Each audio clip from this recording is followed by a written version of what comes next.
Živijo, tukaj Valentin. Danes bom govoril o vesoljcih, o implantatih, o ugrabitvah. Veliko je ljudi, ki poročajo oziroma se jim zdi, da so jih ugrabili vesoljci in da so jim usadili neke vsadke, neke implantate. V zgodovini razvoja vesolja se je dogajalo, da so se seveda razvile določene vesoljske ladje, naprave, za katerimi se je dalo potovati po vesolju, vendar so bile to precej drugačne, kot si jih lahko utegnemo zamisliti oziroma predstavljati ljudje. Ni šlo za neko tehnologijo, sestavljeno iz trdih fizičnih elektronskih komponent, kot jo uporabljamo trenutno mi ljudje, ampak je šlo za meddimenzijske strukture. Praktično je eno živo bitje igralo vlogo vesoljske ladje. Torej, sama vesoljska ladja je bila v nekem smislu živa, je imela svoje lastno zavedanje. Skratka, take pojavnosti so za nas popolnoma nepredstavljive in presegajo najbolj bujno domišljijo ali najbolj globoko znanstveno fantastiko. V zgodovini Zemlje se je tudi dogajalo, da se je naš planet pričel vse bolj zgoščevati, starjevati, kajti na začetku je bilo stvarstvo tako, da je bilo vse bolj manj trdno, manj snovno, nekako nekaj takega kot voda, ampak še bistveno drugačne. Potem pa se je naš planet, struktura na tem planetu začela vse bolj zgoščevati in bitja, ki so začela prihajati na naš planet z vesoljskimi ladjami, so opazila, da če so nekaj časa tukaj, v tej naši atmosferi, da se njihova telesa in vesoljske ladje začnejo starjevati, zmaterializirati in da ko enkrat pride do določene stopnje zgoščevanja, ne morejo več uiti stran iz te naše atmosfere. Zato so bitja naš planet obiskovala za zelo kratek čas in kar je določenih vesoljskih ladij bilo najdenih, letečih krožnikov in teles vesoljcev, so bile samo zmaterializirane strukture njihove tehnologije, ki pa je v nematerializirani strukturi delovala precej drugače, kot pa jo lahko potem vidimo, ko je zmaterializirana. Mi kot ljudje, kot živa bitja, smo bili manipulirani, programirani z energijo, z umom, za karmo, z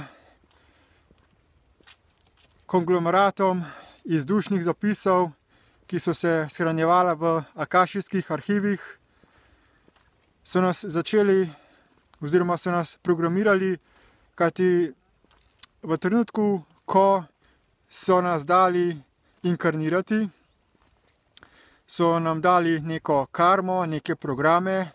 Celotna ta dimenzija zemeljska je bila oziroma še vedno je predprogramirana. Vsak je imel svojo življenjsko zgodbo, svojo življenjsko nalogo, poslanstvo, za katero so nas držali v nezavedanju realnosti, da smo lahko delovali kot organske baterije za generiranje čustvenih konfliktnih energij, ki so se potem kanalizirale v duhovne svetove. Te stvarniki tega sistema zasužnjevanja bele svetlobe in ljubezni, to je meddimenzijski sistem zasužnjevanja, so se potem ločili od te dimenzije zemeljske, zato ker so se bali, da če bodo imeli stik s to dimenzijo, se bodo tudi sami zmaterializirali in ne bodo več mogli pobegniti iz te dimenzije. Dogajalo pa se je, da so nam tudi po tem, ko smo se inkarnirali in živeli življenje, da so tudi med samim našim življenjem posegali v naše programiranje, kajti če so opazili, da smo prišli do povečanega zavedanja in smo se začeli spraševati o določenih stvareh, so določena bitja popravila naše programe, nam usadila določene vsadke, implantate, ampak to se ni dogajalo na ta način, da bi ugrabili nas kot fizično telo in nas odpeljali za njihovo vesoljsko ladjo nekam drugam in nas potem zopet vrnili, ampak so se ti programski popravki običajno izvajali med našim spanjem, ko smo bili v nezavedanju našega fizičnega telesa in so nam potem usadili določene programe. Zato potem nastane ta občutek, kot da smo bili ugrabljeni. V resnici smo pa bili stalno med samim tem procesom vsajevanja programa še vedno prisotni v svoji spalnici v fizičnem telesu. No, te stvari se sedaj že nekaj časa ne dogajajo več, zato ker po odprtju meddimenzijskega portala leta 1998 so se bitja, ki so do zdaj manipulirala ta naš svet, zavedala, da tako naprej ne gre več in sedaj celotno stvarstvo v procesu enakopravnosti in enakovrednosti. Umsko-zavestni sistem je bil introvertiran, prišlo je do inverzije, ni več tega centraliziranega sistema zasužnjevanja in sedaj imamo ljudje nalogo, da se vsak od nas osvobodi od teh ostankov umsko-zavestnega sistema. To je sistem, ki nam proizvaja misli in čustvene reakcije in nam s tem jemlje pozornost od zavedanja univerzalne fizične realnosti v tem trenutku. Zato je pomembno, da prenehamo sodelovati v umu, da nehamo slediti mislim, ki se nam zdijo, da so naše in jih spretno proizvaja, in tudi, da nehamo dopuščati čustvene reakcije, ampak da se zavedamo svojega dihanja, da smo stalno v zavedanju svojega dihanja in da se fokusiramo na tisto, kar je tukaj v resnici.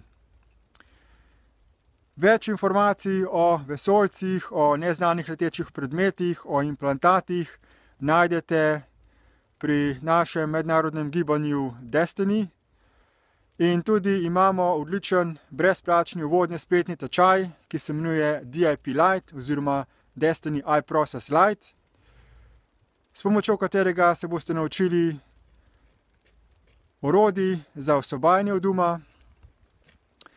Zato vas vabim, da si pogledate povezave v opisu tega videoposnetka in da vidite, kako lahko svoje življenje izboljšate in kakšne potenciale imamo sedaj ljudje pred sabo v prihodnosti. Hvala lepa za posluh in nasvidenje.